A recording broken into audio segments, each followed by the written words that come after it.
And tonight we look at a rare complex disease known as NF. It affects about 4 million people around the world with no cure.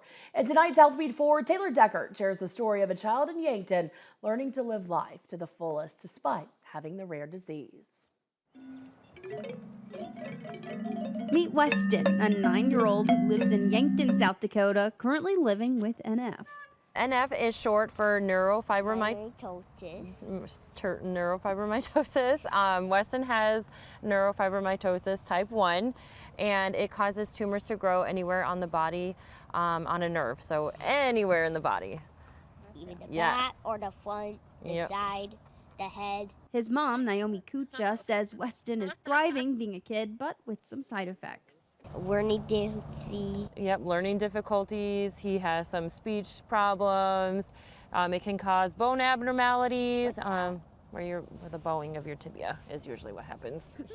His body is covered in cafe latte spots, which are like birthmarks.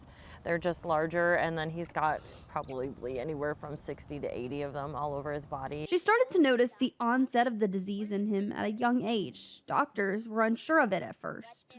I was diagnosed with it when I was 3. Yeah, but we first noticed the spot when he was 12 months. The doctor was like, oh, it's just a birthmark, it's fine. And then 2 years later, he was diagnosed. We did genetic testing. Weston is a part of the Children Tumor Foundation's Shine a Light, and his mom created the NF chapter of South Dakota. I'm not the only one who and there are more people out there.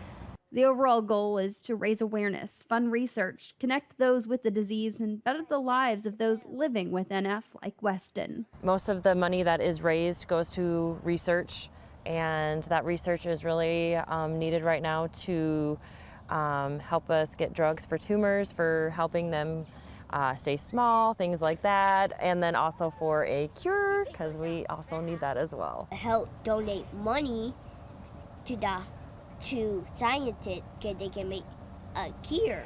Reporting in Yankton, South Dakota, Taylor Deckert, KTIV News 4.